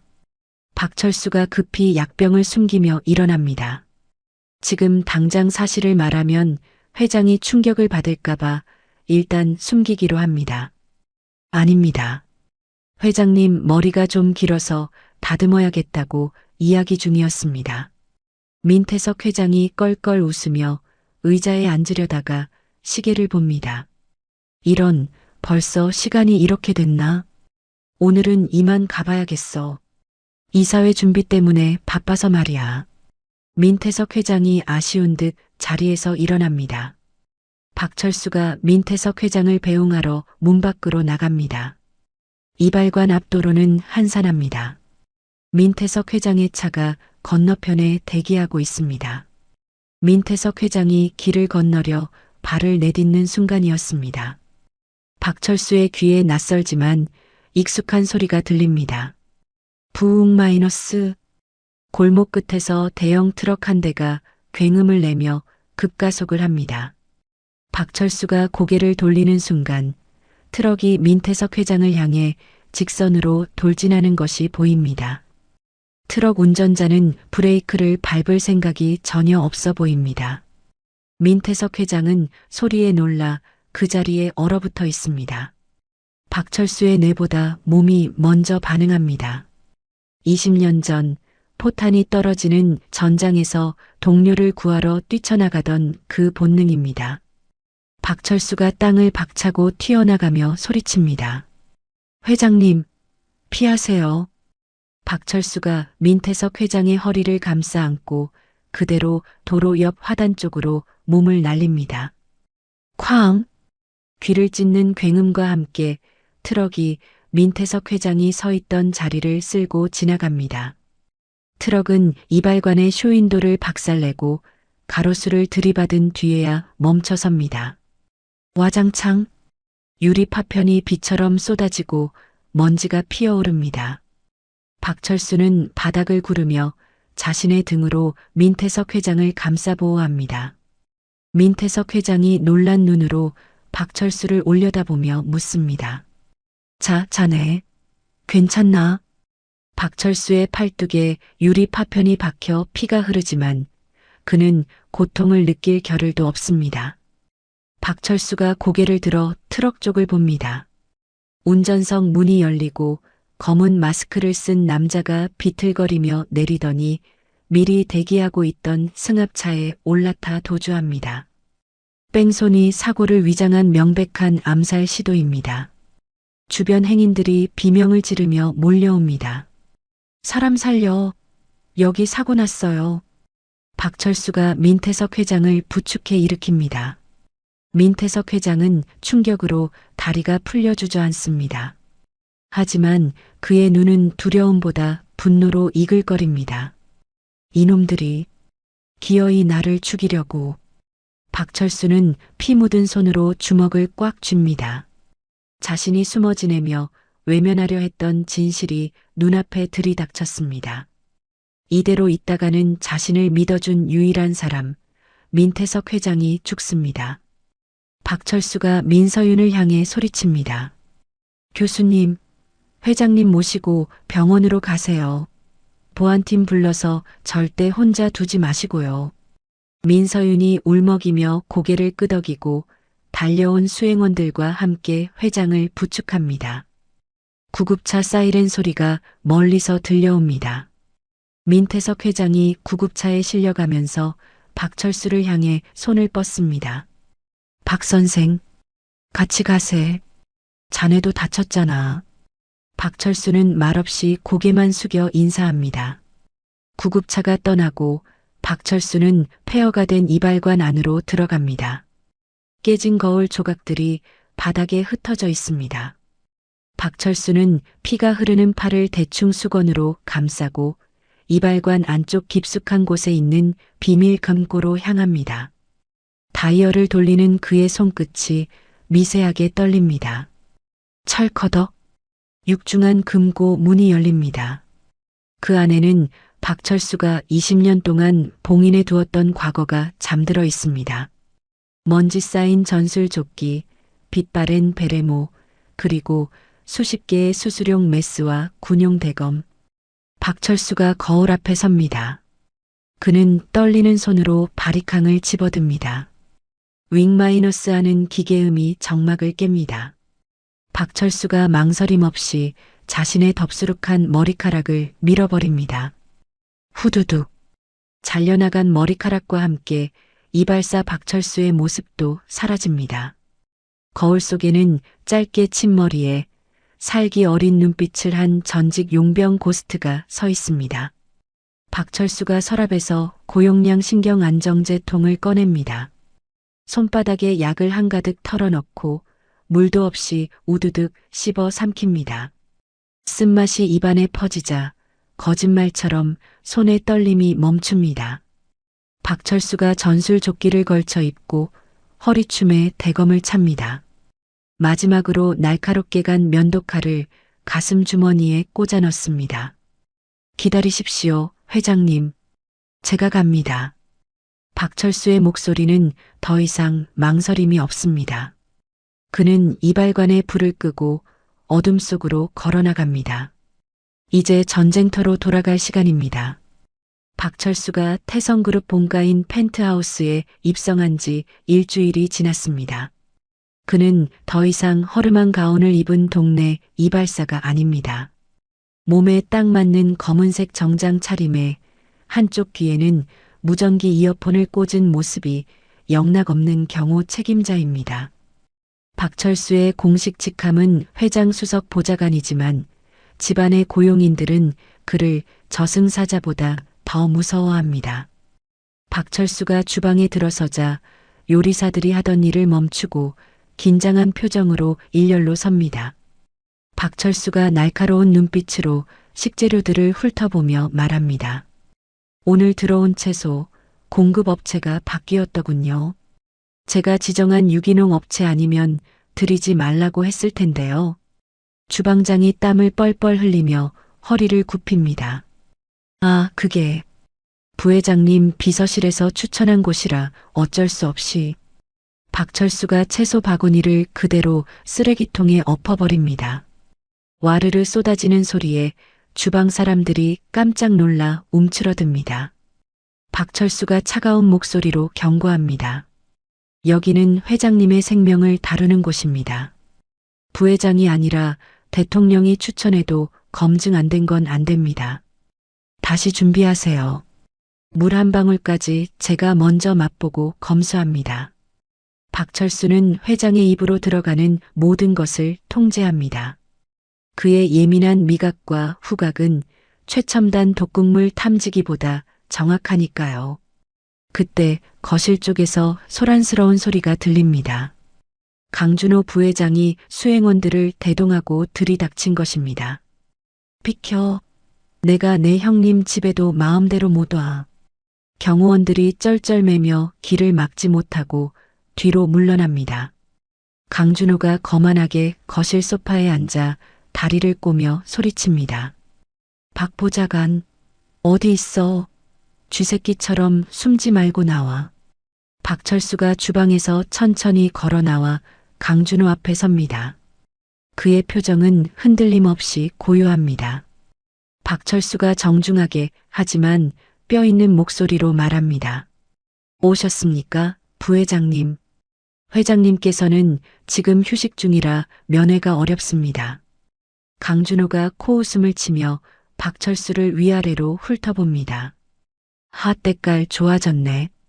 며칠 전만 해도 남의 턱 밑이나 긁어주던 이발사가 감히 내 앞길을 막아? 주제 파악 좀 하지? 박철수는 눈 하나 깜짝하지 않고 대답합니다. 직업에는 귀천이 없습니다. 그리고 지금은 회장님의 안전을 책임지는 사람으로서 말씀드리는 겁니다. 돌아가 주십시오. 강준호가 벌떡 일어나 박철수의 멱살을 잡으려 손을 뻗습니다. 하지만 박철수가 아주 미세하게 몸을 틀자 강준호의 손은 허공을 가릅니다. 중심을 잃고 휘청거린 강준호가 얼굴을 붉히며 악을 씁니다. 이 건방진 새끼가 네가 뭔데 나를 막아? 형님한테 약이라도 먹여서 홀린 거냐? 박철수가 강준호의 눈을 똑바로 응시하며 낮게 의졸입니다. 약은 부회장님이 더 잘 아시지 않습니까? 심장에 무리가 가는 그 코팅된 알약들 말입니다. 강준호의 동공이 순간적으로 흔들립니다. 그는 헛기침을 하며 시선을 피합니다. 무슨 소리야? 미친놈 아니야 이거? 박철수가 한 걸음 다가서며 압박합니다. 경고합니다. 회장님 털끝 하나라도 건드리면 그땐 제가 직접 나섭니다. 이발사가 면도칼만 잘 다루는 줄 아시면 오산입니다. 강준호는 박철수의 눈에서 뿜어져 나오는 살기에 주춤 뒤로 물러납니다. 그는 분한 듯 씩씩거리며 넥타이를 거칠게 풉니다. 두고 봐. 내 놈이 언제까지 그 자리에 서 있나 보자고. 가자. 강준호가 수행원들을 이끌고 쫓겨나듯 펜트하우스를 나갑니다. 박철수는 그들의 뒷모습을 끝까지 지켜보다가 무전기에 대고 지시합니다. 보안팀 현관 비밀번호 재설정하세요. 그리고 오늘 당번 경호원들 전원 교체합니다. 외부인 출입 통제가 너무 허술합니다. 박철수는 곧바로 회장의 침실로 향합니다. 민태석 회장은 침대에 기대어 책을 읽고 있습니다. 박철수가 들어오자 민태석 회장이 안경을 벗으며 묻습니다. 준호 그 녀석 갔나? 시끄러워서 책을 읽을 수가 있어야지. 박철수가 침대 밑과 가구 틈새를 점검하며 대답합니다. 네, 돌려보냈습니다. 하지만 당분간은 경계를 늦추면 안 됩니다. 놈들이 조급해하고 있습니다. 박철수는 침대 위쪽 천장에 있는 환풍구 덮개를 유심히 바라봅니다. 미세하게 나사가 풀려 있는 것이 그의 눈에 포착됩니다. 박철수가 의자를 놓고 올라가 환풍구 덮개를 뜯어냅니다. 그 안쪽 깊숙한 곳에 손톱만한 검은 물체가 반짝입니다. 초소형 도청 장치입니다. 그리고 그 옆에는 가느다란 튜브가 연결된 가스 분사 노즐이 숨겨져 있습니다. 박철수가 장비들을 뜯어내 민태석 회장에게 보여줍니다. 회장님, 보십시오. 도청기입니다. 그리고 이건 수면 가스나 독가스를 주입할 수 있는 노즐이고요. 민태석 회장의 얼굴이 굳어집니다. 자신의 침실까지 놈들의 손길이 뻗쳐 있었다는 사실에 분노가 치밀어 오릅니다. 민태석 회장이 떨리는 손으로 도청기를 부수며 말합니다. 내 집 안방에서 나를 감시하고 죽이려 했다니. 준호 이놈이 갈 때까지 갔구나. 박철수가 침착하게 말합니다. 제가 온 이상 더 이상의 침투는 없습니다. 하지만 이곳도 100% 안전하다고 장담할 수는 없습니다. 내부 조력자가 너무 많습니다. 그때 민서윤이 의료 가방을 들고 방으로 들어옵니다. 그녀의 뒤에는 젊고 빠릿빠릿해 보이는 의사 2명이 따르고 있습니다. 아버지, 박 보좌관님, 의료팀 교체 완료했어요. 민서윤이 박철수에게 눈인사를 건네며 보고합니다. 기존 주치의들은 전원 해고했어요. 이 친구들은 제가 레지던트 때부터 직접 가르친 후배들이에요. 신원 조회도 마쳤고 실력도 확실해요. 이제 약물 바꿔치기 같은 일은 없을 거예요. 박철수가 고개를 끄덕이며 안도합니다. 수고하셨습니다, 교수님. 이제야 한시름 놓겠군요. 하지만 평화는 잠시뿐이었습니다. 며칠 뒤 열린 태성그룹 이사회 분위기는 살벌하기 그지없습니다. 강준호 부회장 측 이사들이 벌떼처럼 일어나 민태석 회장을 압박합니다. 회장님, 건강이 아직 온전치 않으십니다. 경영은 부회장님께 맡기시고 요양을 가시는 게 어떻겠습니까? 맞습니다. 가평에 있는 별장이 공기도 좋고 보안도 완벽하다고 합니다. 당분간 그곳에서 쉬시지요. 이것은 권유가 아니라 사실상의 유배이자 감금 시도입니다. 회의실 구석에 서 있던 박철수가 민태석 회장에게 눈짓을 보냅니다. 함정입니다. 절대 가시면 안 됩니다. 강준호가 회심의 미소를 지으며 거듭니다. 형님, 저를 못 믿으십니까? 형님 건강 생각해서 드리는 말씀입니다. 서울 공기가 호흡기에 얼마나 안 좋은지 아시잖습니까? 별장으로 모시겠습니다. 민태석 회장은 잠시 눈을 감고 생각에 잠깁니다. 이대로 펜트하우스에서 버틴다 해도 놈들은 계속해서 암살을 시도할 것입니다. 오히려 놈들이 파놓은 함정으로 걸어 들어가 그들의 꼬리를 확실하게 잡아야 합니다. 민태석 회장이 눈을 번쩍 뜨며 책상을 내리칩니다. 좋다. 내일 당장 가평으로 가지. 대신 내 수행은 박 보좌관과 민 교수 그리고 내가 지정한 인원들만 한다. 토 달지 마라. 강준호의 입꼬리가 실룩거리며 올라갑니다. 자신이 쳐놓은 덫에 제 발로 걸어 들어오는 형이 어리석게만 보입니다. 알겠습니다, 형님. 편안히 모시겠습니다. 아주 푹 쉬게 해드리죠. 회의가 끝나고 펜트하우스로 돌아온 박철수는 걱정스러운 표정으로 짐을 챙깁니다. 민서윤이 박철수에게 다가와 묻습니다. 정말 가셔도 괜찮을까요? 가평 별장은 산속이라 고립되기 딱 좋은 곳이에요. 박철수가 방탄조끼를 민서윤에게 건네며 대답합니다. 이거 입으세요. 옷 안에 티 안 나게 입을 수 있습니다. 회장님이 결심하신 이상 우리는 최악의 상황을 대비해야 합니다. 박철수는 자신의 비밀 가방을 엽니다. 수십 개의 수술용 메스와 지혈제, 혈액팩, 그리고 연막탄까지 챙겨 넣습니다. 단순한 요양이 아니라 전쟁터로 떠나는 군장의 모습입니다. 민서윤이 불안한 눈빛으로 박철수를 바라봅니다. 박철수 씨, 우리 살아서 돌아올 수 있겠죠? 박철수가 민서윤의 어깨를 단단히 잡으며 말합니다. 제가 지킵니다. 제 목숨을 걸고서라도 교수님과 회장님 반드시 살려서 데리고 나옵니다. 저를 믿으세요.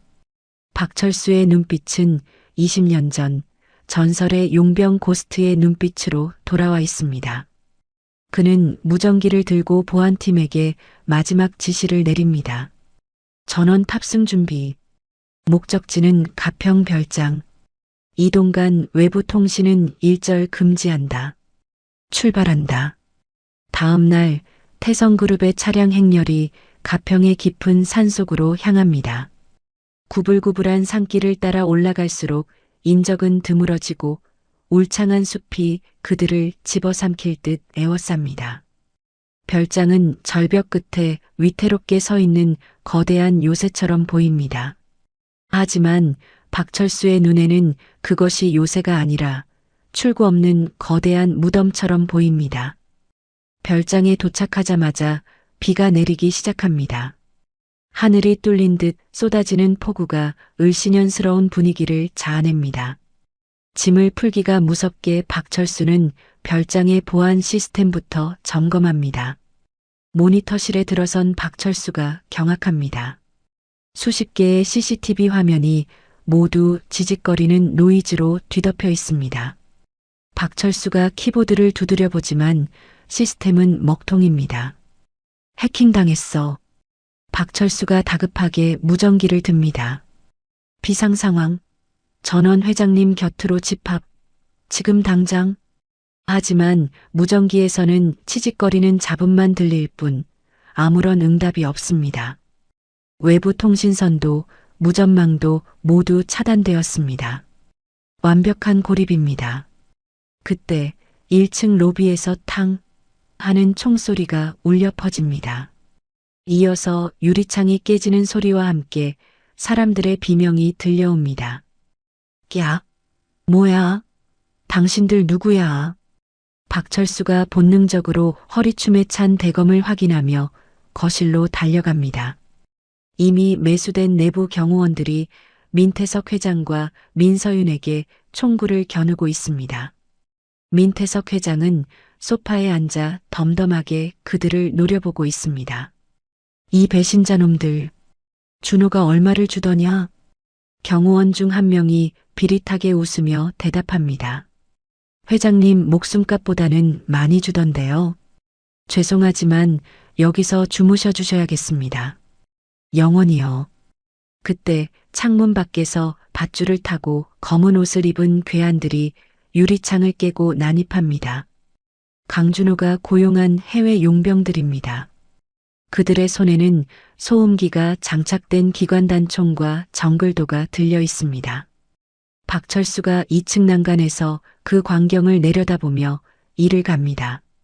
드디어 시작됐군. 박철수는 주머니에서 신경안정제 한 통을 꺼내 입에 털어넣습니다. 그리고 양손에 수술용 메스를 쥐고 난간 위로 뛰어오릅니다. 교수님, 회장님 모시고 주방으로 뛰세요. 당장. 박철수의 고함과 함께 펜트하우스의 전쟁은 이제 산속 별장의 피 튀기는 사투로 이어집니다. 어둠 속에서 번개가 치며 박철수의 서늘한 실루엣을 비춥니다. 사냥개가 아니라 늑대가 이빨을 드러낸 순간입니다. 어둠이 짙게 깔린 별장의 주방 빗소리와 천둥 소리가 뒤섞여 스산한 분위기를 자아냅니다. 박철수는 민태석 회장과 민서윤을 커다란 아일랜드 식탁 뒤로 숨깁니다. 그의 호흡은 거칠지만 눈빛만은 차갑게 가라앉아 있습니다. 주방 문 밖에서 군화 발자국 소리가 뚜벅뚜벅 들려옵니다. 야시경을 쓴 용병들이 소음기가 달린 총을 겨누며 진입을 시도합니다. 박철수가 민서윤에게 속삭입니다. 교수님, 제가 신호를 주면 귀를 막고 눈을 감으세요. 절대 뜨면 안 됩니다. 민서윤이 공포에 질린 채 고개를 끄덕이며 민태석 회장의 손을 꽉 잡습니다. 용병의 그림자가 주방 안으로 길게 드리워집니다. 하나, 둘, 셋. 박철수가 식탁 위에 있던 밀가루 포대를 집어들고 허공으로 힘껏 던집니다. 그리고 재빨리 식칼을 던져 포대를 터뜨립니다. 펑 하는 소리와 함께 하얀 밀가루가 눈보라처럼 주방 전체로 퍼져나갑니다. 시야가 차단된 용병들이 당황하며 소리칩니다. 젠장, 앞이 안 보여. 사격 중지. 서로 쏠 수 있다. 용병들이 야시경을 벗으려 허둥대는 사이 박철수가 유령처럼 그들 사이로 파고듭니다. 박철수의 손에는 총 대신 날카로운 젓가락과 식칼이 들려 있습니다. 푹! 비명조차 지르지 못하고 용병들이 하나둘씩 쓰러집니다. 박철수는 그들의 목숨을 끊는 대신 손목의 힘줄이나 허벅지의 급소를 정확히 가격해 무력화시킵니다. 총을 든 손목을 젓가락으로 찌르고 무릎 관절을 발로 차부러뜨립니다. 바닥에 쓰러진 용병들이 고통에 몸부림칩니다. 으악, 내 다리. 하지만 박철수도 온전치 않습니다. 총격 전의 굉음과 피 비린내가 진동하자 억눌러왔던 PTSD가 다시금 그를 덮칩니다. 손끝이 미친 듯이 떨려오고 시야가 붉게 물듭니다. 귀에서는 살려줘라는 전우들의 환청이 들려옵니다.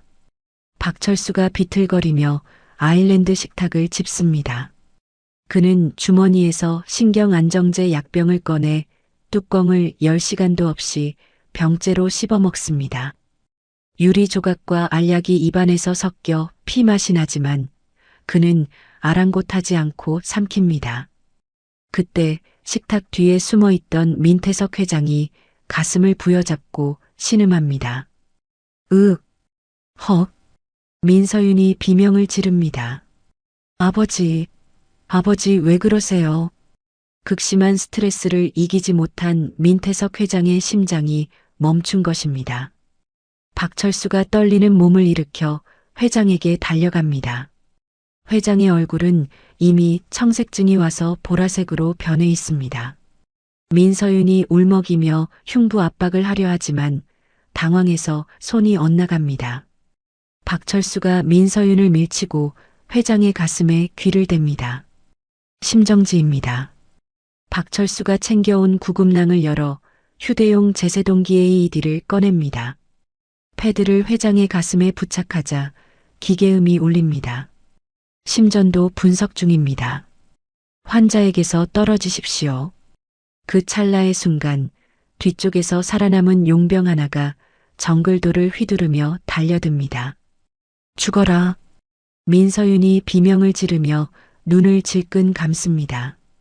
박철수는 뒤도 돌아보지 않고 손에 잡히는 대로 의료용 메스를 집어 던집니다. 휙 마이너스 퍽.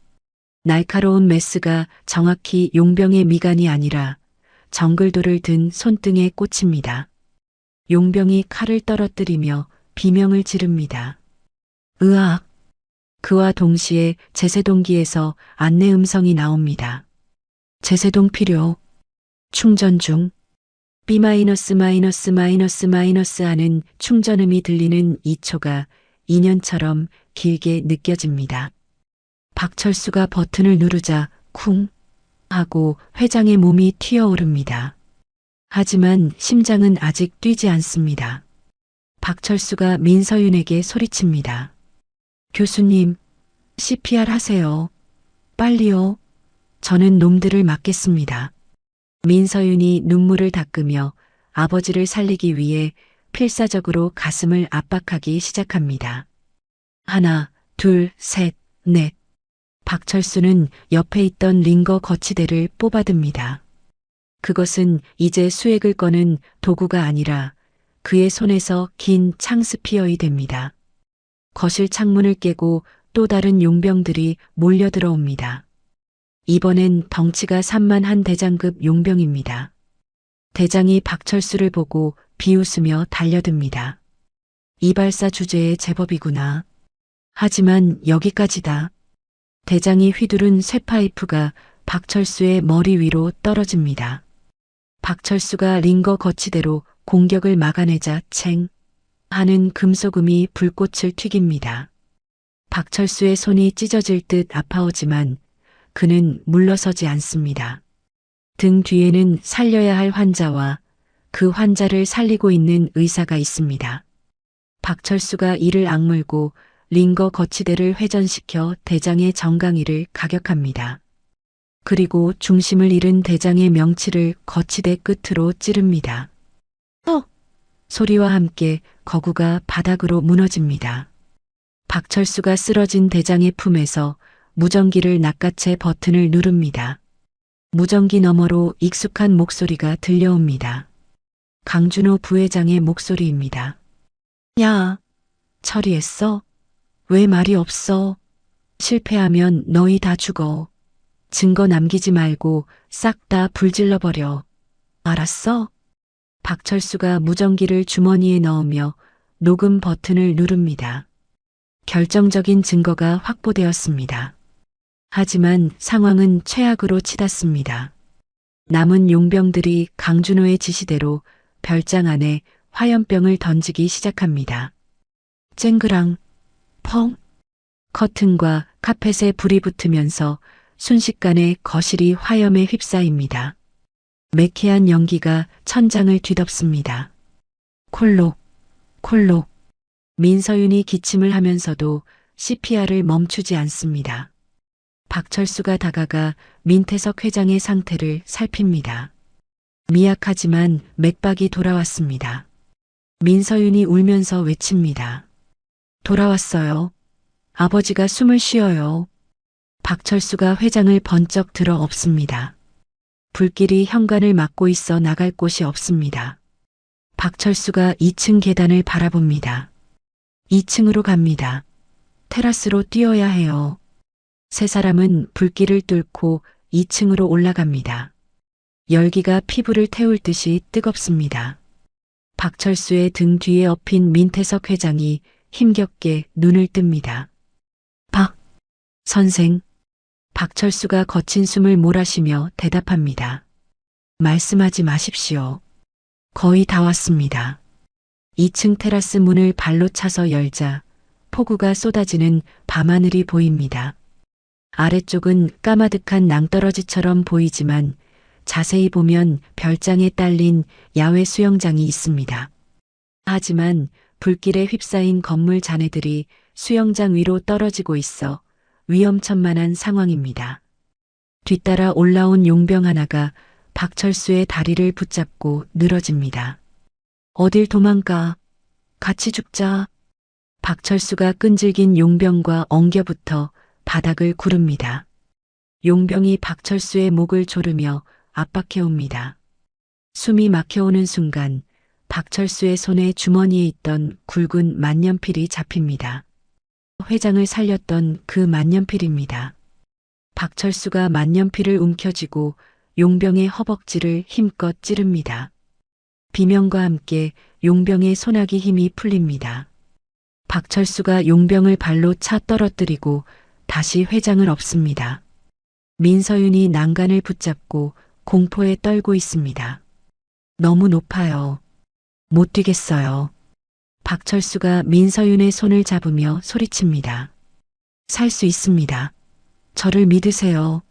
하나, 둘, 셋 하면 뛰는 겁니다. 등 뒤에서는 화마가 덮쳐오고 아픈 폭우가 쏟아지는 허공입니다. 박철수가 카운트를 셉니다. 하나, 둘, 셋. 박철수와 민서윤이 동시에 허공으로 몸을 던집니다. 빗줄기를 가르며 떨어지는 그 짧은 순간 시간이 멈춘 듯합니다. 풍덩. 차가운 수영장 물이 그들의 몸을 감쌉니다. 물의 충격으로 박철수는 잠시 정신을 잃을 뻔했지만 끝까지 회장을 놓지 않습니다. 물 위로 떠오르자 화염에 휩싸인 별장이 무너져 내리는 모습이 보입니다. 와르르 쾅! 마치 거대한 불꽃놀이처럼 별장이 붕괴됩니다. 박철수는 수영장 가장자리로 회장과 민서윤을 끌어올립니다. 세 사람은 빗물과 수영장 물 그리고 피범벅이 된 채 바닥에 누워 하늘을 봅니다. 박철수가 가쁜 숨을 몰아쉬며 민태석 회장의 손목을 잡습니다. 맥박이 뜁니다. 살아있습니다. 민서윤이 아버지의 가슴에 얼굴을 묻고 오열합니다. 아버지, 아버지. 박철수는 그제야 긴장이 풀리며 바닥에 대자로 뻗습니다. 그의 손에는 여전히 피 묻은 메스가, 아니 사람을 살린 칼이 쥐어져 있습니다. 멀리서 요란한 사이렌 소리가 들려오기 시작합니다. 경찰차와 소방차의 불빛이 산길을 따라 붉은 뱀처럼 올라오고 있습니다. 살았습니다. 다들 살았습니다. 박철수가 빗물에 젖은 얼굴을 닦으며 나지막이 중얼거립니다. 그의 눈에서 흐르는 것이 빗물인지 눈물인지 알 수 없습니다. 평생 사람을 죽이는 기술만 연마해왔던 그가 그 기술로 가장 소중한 생명을 지켜냈습니다. 박철수는 옆에 누운 민태석 회장을 바라봅니다.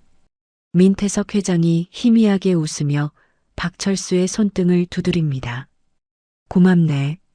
친구. 그 한마디에 박철수의 가슴속에 응어리져 있던 20년 전의 죄책감이 씻겨 내려가는 듯합니다. 비는 계속 내리고 불타는 별장을 뒤로한 채 세 사람은 서로의 체온의 의지의 구조대를 기다립니다. 지옥 같은 밤이 지나고 새벽이 오고 있습니다. 사건이 종결되고 1년이라는 시간이 흘렀습니다.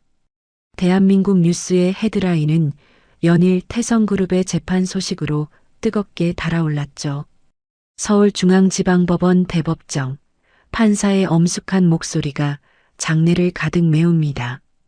피고인 강준호는 자신의 형이자 그룹 회장인 피해자를 살해하려 했을 뿐만 아니라 무장용병을 동원해 테러를 자행했습니다. 이는 법치국가에서 용납될 수 없는 중대 범죄입니다. 피고인석에 앉은 강준호는 수의를 입고 고개를 푹 숙이고 있습니다. 한때 재계의 2인자로 군림했던 그의 모습은 온데간데 없고 초라한 늙은이만이 남아있을 뿐입니다. 판사가 결정적인 증거였던 녹음 파일을 다시 언급합니다. 법정 스피커를 통해 다 태워버려 라고 외치던 강준호의 광기 어린 목소리가 흘러나오자 방청석에서는 비난의 야유가 터져 나옵니다. 이에 본 재판부는 피고인 강준호에게 무기징역을 선고합니다. 땅, 땅, 땅. 의사봉 소리와 함께 강준호가 울부짖으며 교도관들에게 끌려나갑니다. 그의 몰락과 함께 태성그룹 내부에 기생하던 부패 세력들도 모조리 숙청되었습니다. 민태석 회장은 건강을 완벽하게 회복하고 경영 일선에 복귀했습니다. 그는 전보다 더 강력한 카리스마로 그룹을 이끌고 있지만 어딘가 허전해 보이는 눈빛을 감출 수 없습니다. 민태석 회장이 펜트하우스 집무실에서 창밖을 내려다보며 비서실장에게 묻습니다. 아직도 연락이 없는가? 비서실장이 난처한 표정으로 고개를 젓습니다.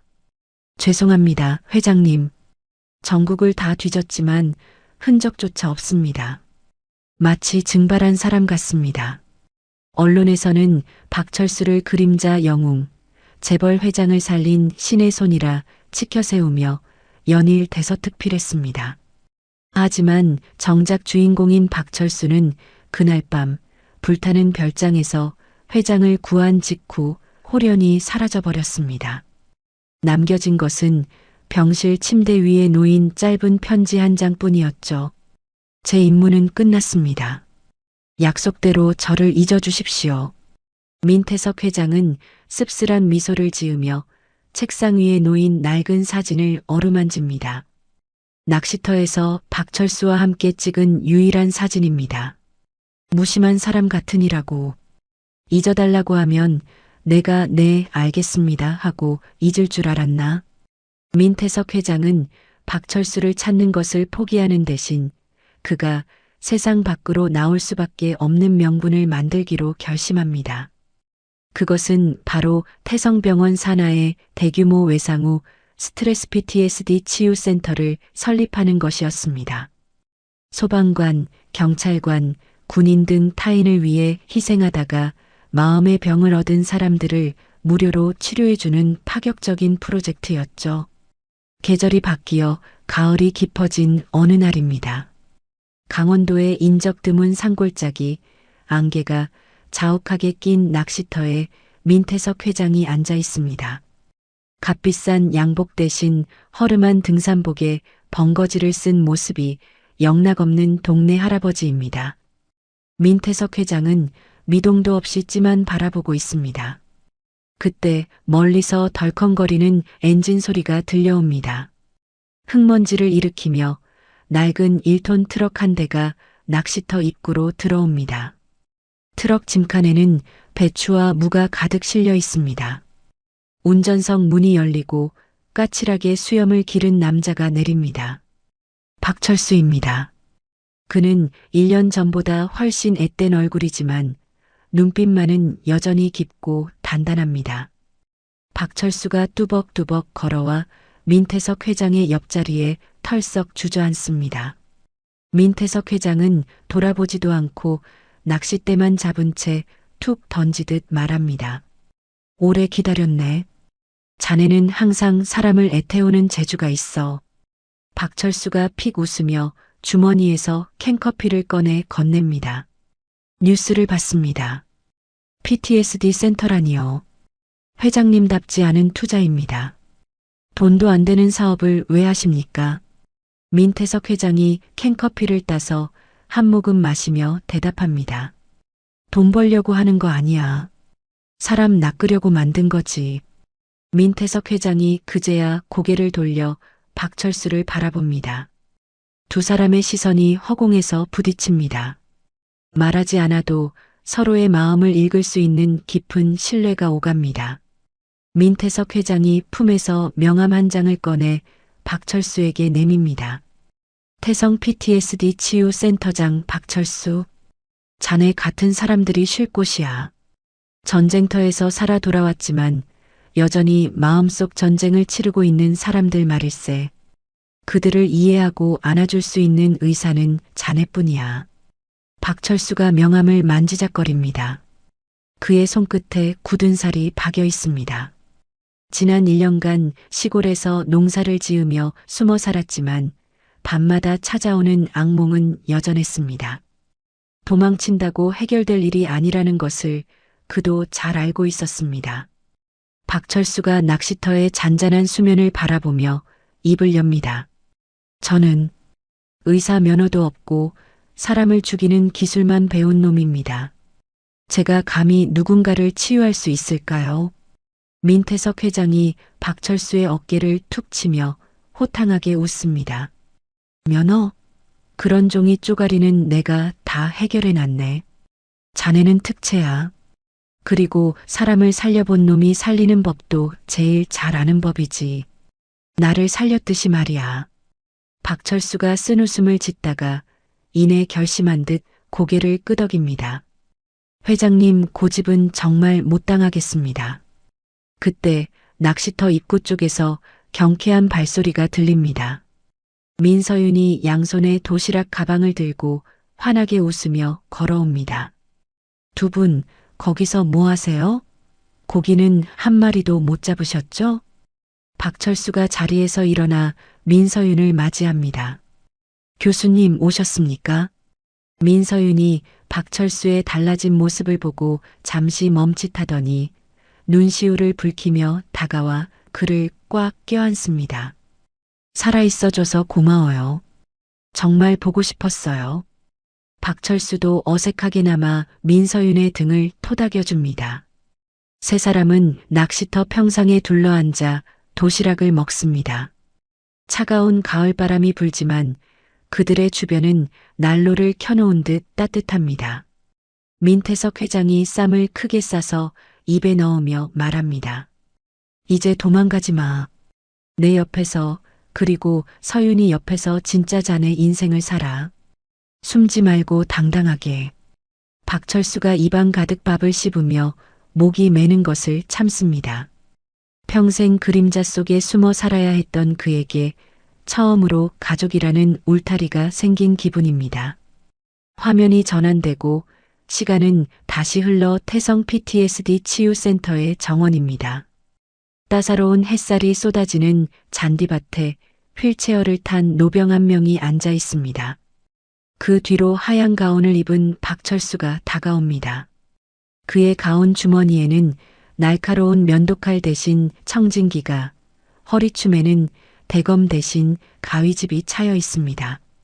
박철수가 노병에게 부드럽게 말을 건넵니다. 어르신, 오늘은 날씨가 참 좋네요. 머리가 좀 기셨는데 시원하게 정리해 드릴까요? 노병이 떨리는 목소리로 대답합니다. 고맙네, 선생. 내가 밤마다 포탄 소리 때문에 잠을 못 자서. 박철수가 능숙하게 볼을 두르고 가위를 꺼냅니다. 사각, 사각. 경쾌한 가위질 소리가 정원의 새소리와 어우러집니다.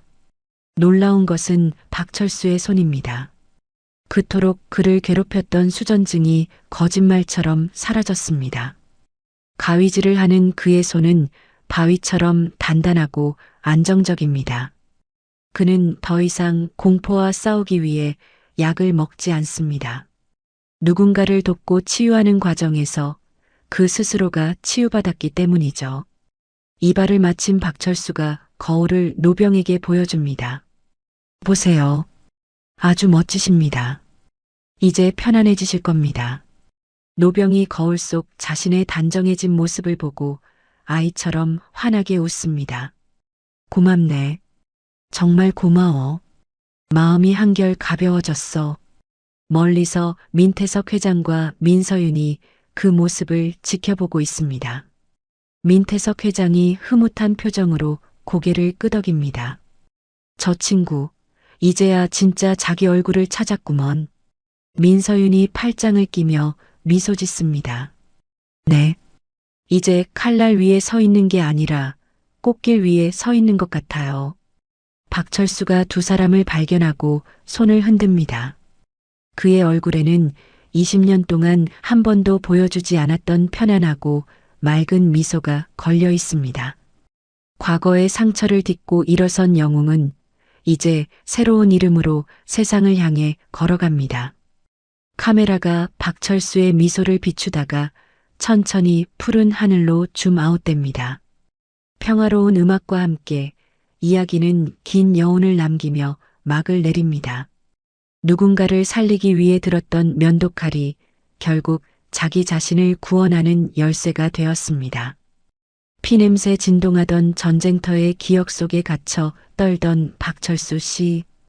그가 세상 밖으로 당당히 걸어 나올 수 있었던 건 화려한 백지수표나 권력이 아니라 자네를 민내라고 말해준 민태석 회장의 진심 어린 한마디 덕분이었습니다. 서로의 생명의 은인이자 가장 든든한 친구가 된 두 사람. 이제 박철수 씨의 손은 더 이상 두려움에 떨지 않습니다. 그의 손길은 상처 입은 사람들의 마음을 어루만지는 따뜻한 약손이 되어 또 다른 기적을 만들어가고 있으니까요. 오늘 들려드린 이 이야기가 지금 각자만의 전쟁터에서 힘든 시간을 보내고 계신 여러분께도 작은 위로와 희망이 되었기를 바랍니다. 어두운 터널 끝에는 반드시 환한 빛과 여러분을 믿어주는 소중한 인연이 기다리고 있다는 사실을 잊지 마세요. 이야기를 끝까지 들어주신 분이 계시다면 잘 들었다고 댓글 하나만 남겨주세요. 감사합니다.